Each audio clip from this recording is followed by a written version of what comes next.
नमस्कार, आप देख रहे हैं न्यूज वन इंडिया और मैं हूं आपके साथ अंशिका पाठक। बीजेपी मिशन 2022 के लिए पूरी तरह कमर कस चुकी है। रणनीति पर लगातार विचार विमर्श भी चल रहा है। बीजेपी के राष्ट्रीय संगठन महामंत्री बीएल संतोष 3 दिन के दौरे पर लखनऊ में हैं।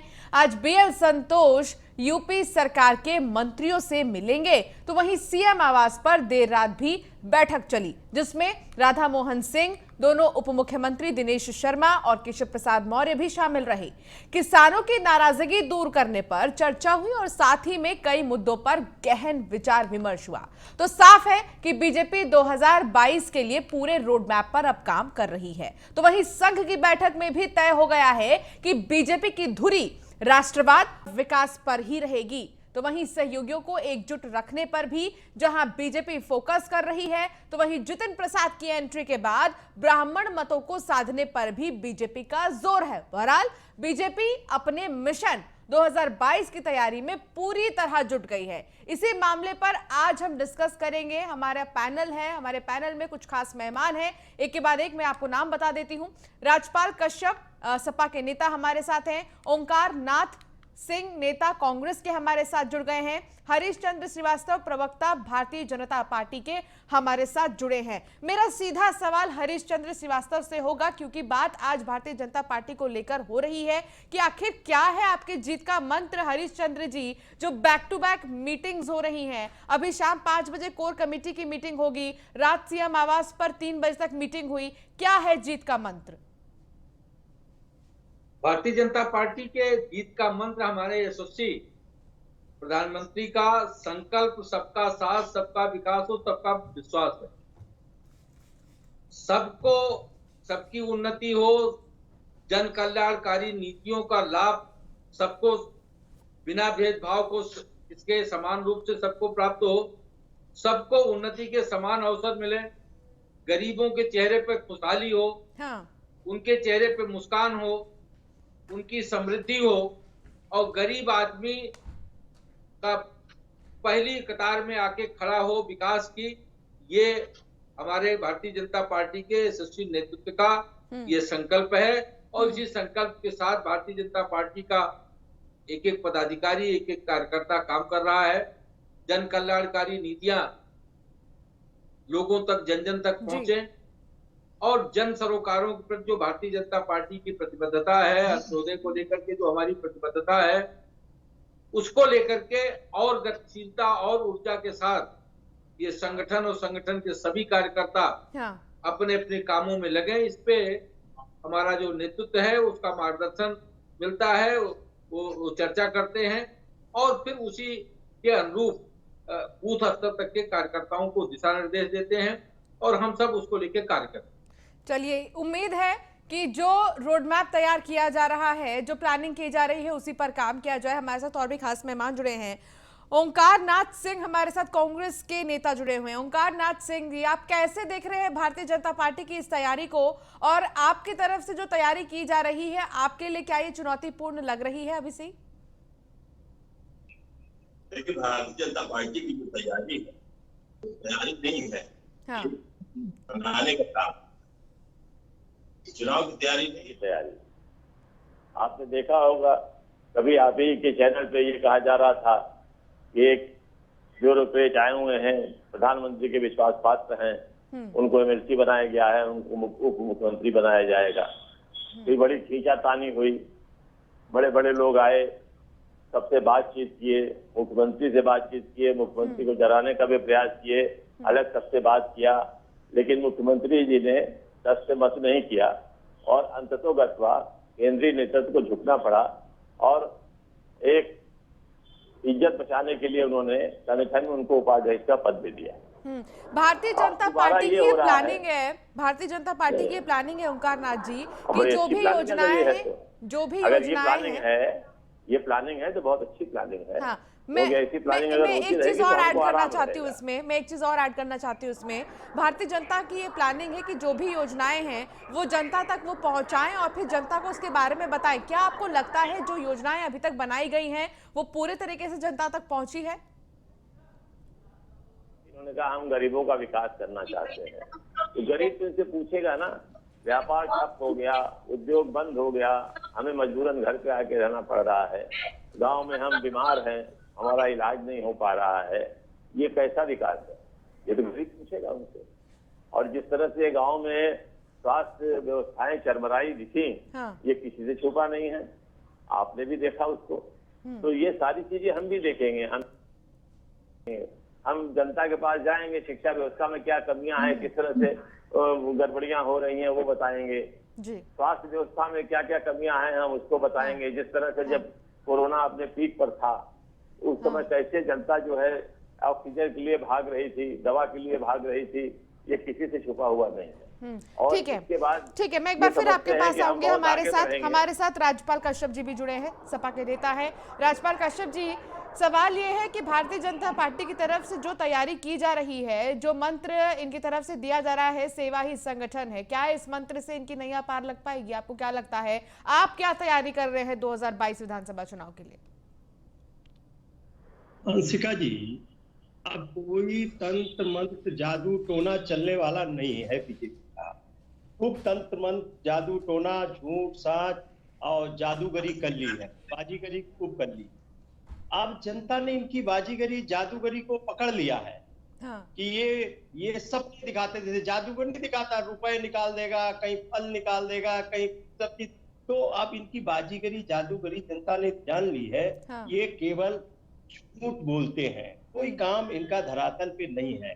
इसीलिए तो आपने देखा होगा इनकी पूर्ण प्रचंड बहुमत की सरकार है। अभी पंचायत चुनाव हुआ, जिसमें पन्ना प्रभारी से लेकर बूथ प्रभारी तक इन्होंने बनाए थे, लेकिन जनता ने, बीजेपी ने जिसको जिसको टिकट दिया था, जनता ने ढूंढ ढूंढ के हराया।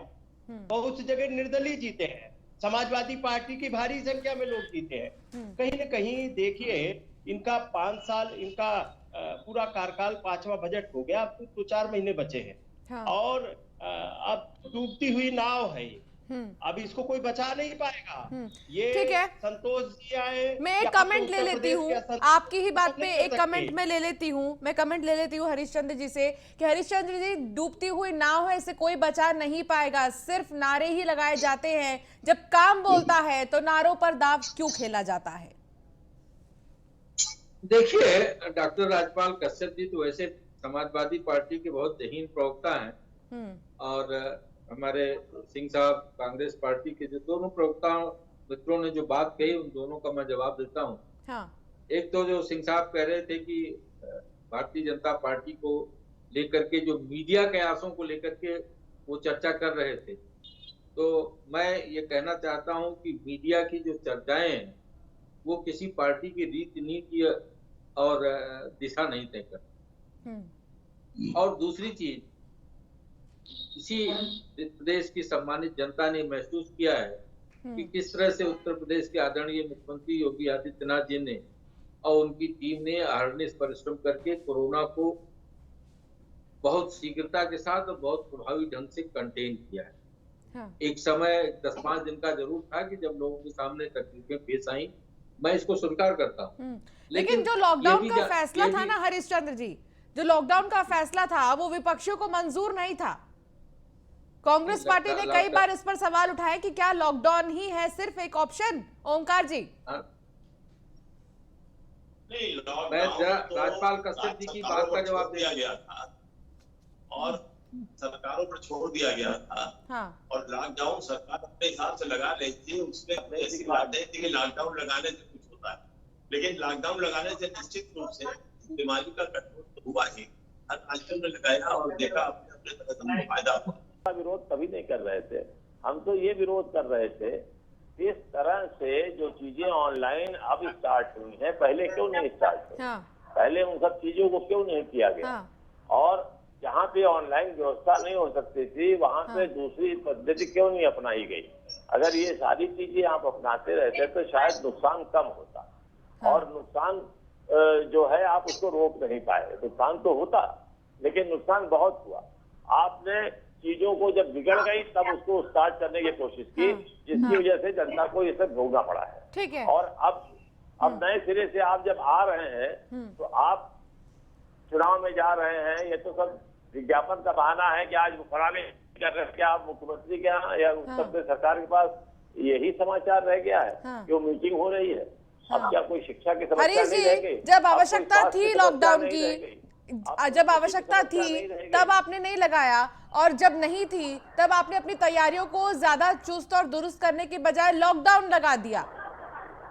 नहीं नहीं, देखिए लॉकडाउन सिंह साहब को ये मालूम है बखूबी कि उत्तर प्रदेश में लॉकडाउन कहीं नहीं लगा। सीमित कोरोना कर्फ्यू लगाया गया था।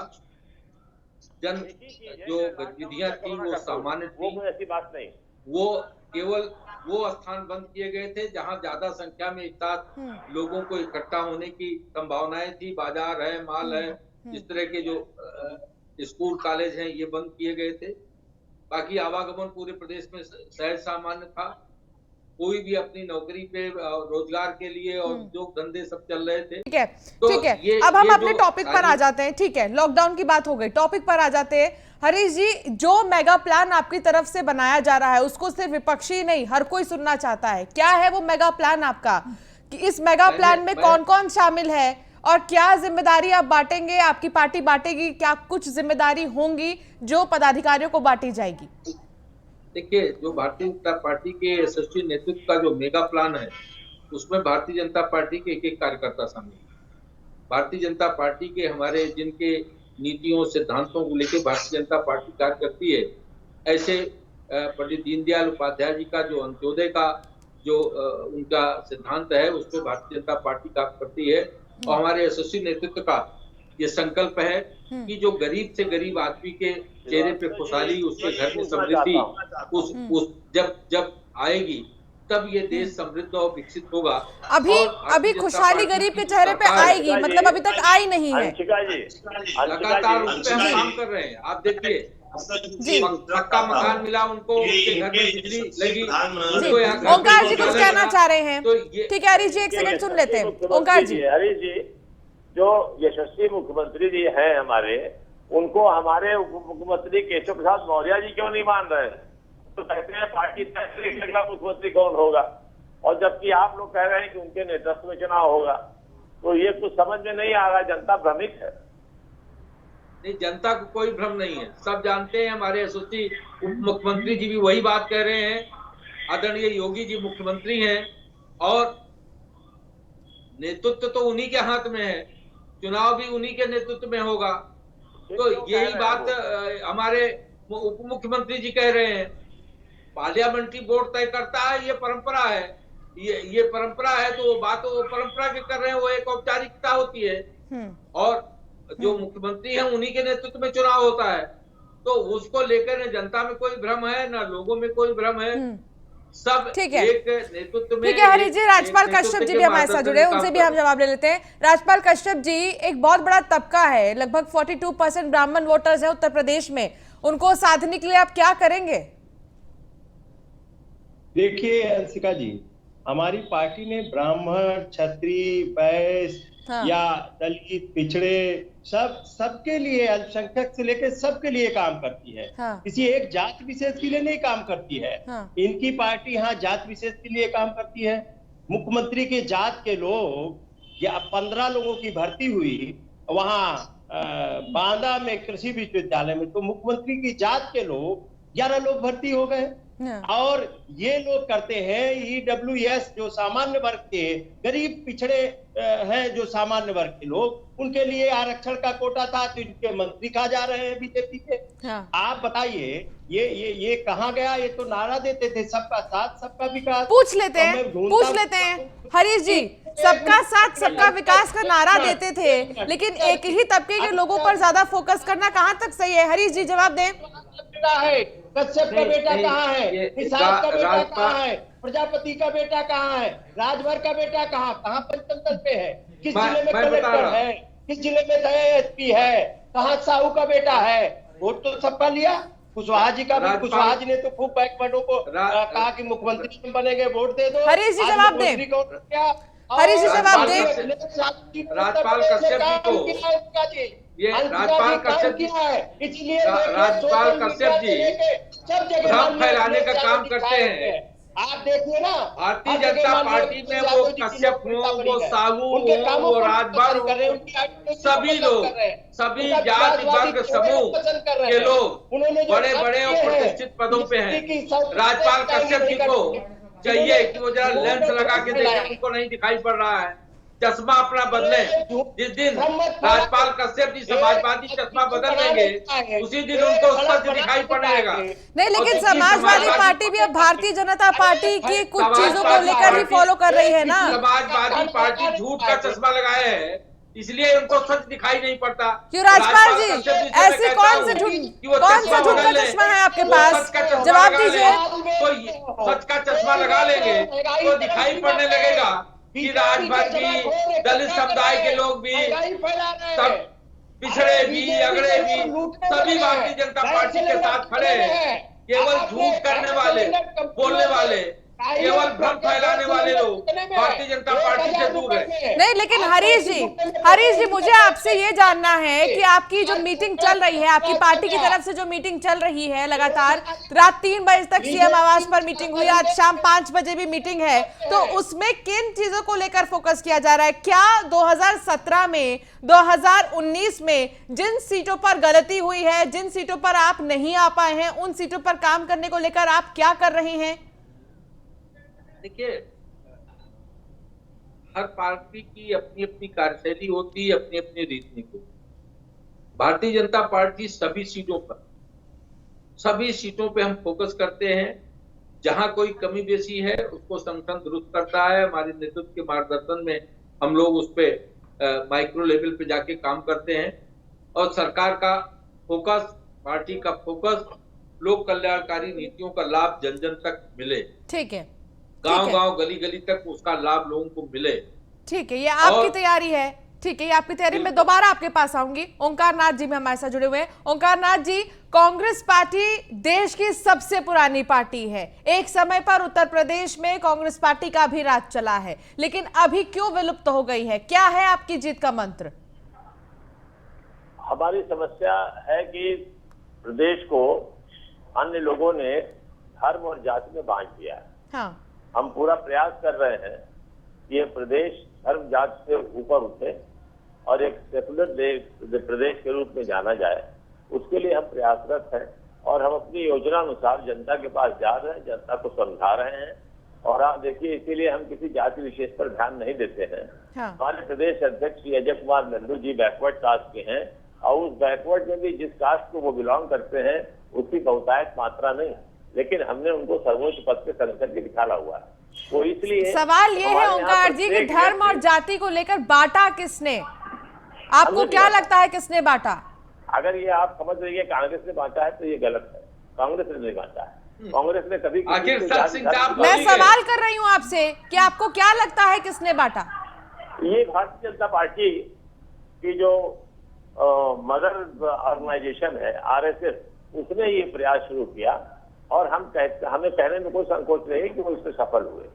वो सफल हुए, लेकिन ये देश के लिए हितकर नहीं है। देश के लिए बहुत ही हितकर है और समय बताएगा सिंह साहब के मुंह से हितकर है। ओंकार सिंह साहब जो बात बोल रहे हैं, वास्तविकता यह है कि आजादी के बाद से ही कांग्रेस ने मुस्लिम तुष्टीकरण की नीति अपनाई, मुस्लिमों को राष्ट्रीय मुख्यधारा में आने नहीं दिया और ब्राह्मण, मुस्लिम और दलित, ये इनका कार्ड था। ये पूरा दुनिया जानता है कि किस रीत नीति पे ये काम करते थे। समाज में तोड़ो और राज करो की भेदभाव पैदा करो और राज करो की इनकी नीति रही। और हमारे प्रधानमंत्री आदरणीय मोदी जी और मुख्यमंत्री आदरणीय योगी जी सबको साथ लेके चल रहे हैं। इस देश में रहने वाले जो भी नागरिक हैं वो राष्ट्र की मुख्य धारा में शामिल हों।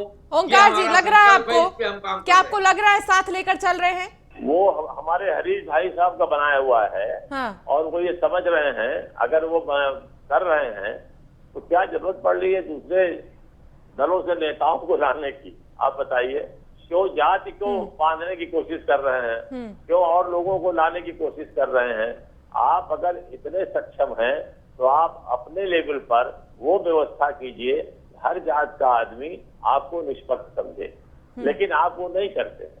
आपके भाषण में, आपकी बोली में चीजें सामने स्पष्ट दिखाई पड़ती ठीक हैं। है, जो आप ठीक है। हमारे साथ राजपाल कश्यप जी भी है। राजपाल कश्यप जी, एक पर्टिकुलर जाति को साधने की जुगत में अब समाजवादी पार्टी भी लग गई है।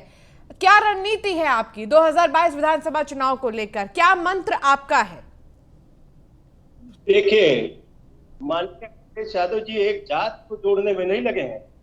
23 करोड़ जनता की बात कर रहे हैं, 24 करोड़ जनता की बात कर रहे हैं। हाँ। और उन्होंने काम करके दिखाया है। जितने भी डेवलपमेंट किए हैं वो माननीय अखिलेश यादव जी के हैं। जितने पीते योगी जी ने काटे वो माननीय अखिलेश यादव जी के काटे हैं। एक हॉस्पिटल नहीं बता सकते, एक मेट्रो नहीं दिखा सकते, एक सड़क नहीं दिखा सकते हैं। हाँ। जो कुछ किया हुआ अस्पताल नहीं दिखा सकते, एक एम्बुलेंस नहीं दिखा सकते। सब कुछ माननीय अखिलेश यादव जी ने किया। इनके पास तो केवल झूठ और भ्रम फैलाने के अलावा कोरोना काल में देख लिया। अब महंगाई आप बताइए, डीजल पेट्रोल कितने में हो गया? सैकड़ों को क्रॉस कर गया। गैस सिलेंडर 1000 रुपए में पहुंच गया। ठीक है, दालों के दाम आपका बढ़ मंत्र गए। ये है और कि गेहूं आपके पास जो गेहूं मुद्दे हैं आप इन चीजों से सरकार को घेरेंगे, यही आपका मंत्र है? यही मैं मान लूं कि आपका यही मंत्र है कि आप मुद्दों से सरकार को घेरें? बेरोजगारी मुद्दा है, देखिए अनुष्का जी, मुद्दा है, जो दलित पिछड़ों के साथ में अन्याय किया जा रहा है, उनका कोटा छीना जा रहा, जो समाज में पिछड़े किसानों का मुद्दा है। बेरोजगारी पूरी 45 वर्षों में सारे रिकॉर्ड टूट गए। ठीक है, लोग 2 वक्त की रोटी के लिए तरसते ठीक है। मैं फाइनल कमेंट ले लेती हूँ। Final comment Harish Chandra ji. जनता देखिए देखिए उत्तर प्रदेश की जनता जानती है कि समाजवादी पार्टी ने अखिलेश राज में भूमाफियाओं का विकास हुआ, खनिज माफियाओं का विकास हुआ, शिक्षा माफियाओं का विकास हुआ, जंगल राज का विकास हुआ, भ्रष्टाचार का विकास हुआ, अपराध का विकास हुआ। ठीक है, ये समाजवादी पार्टी का विकास मॉडल था। ठीक है।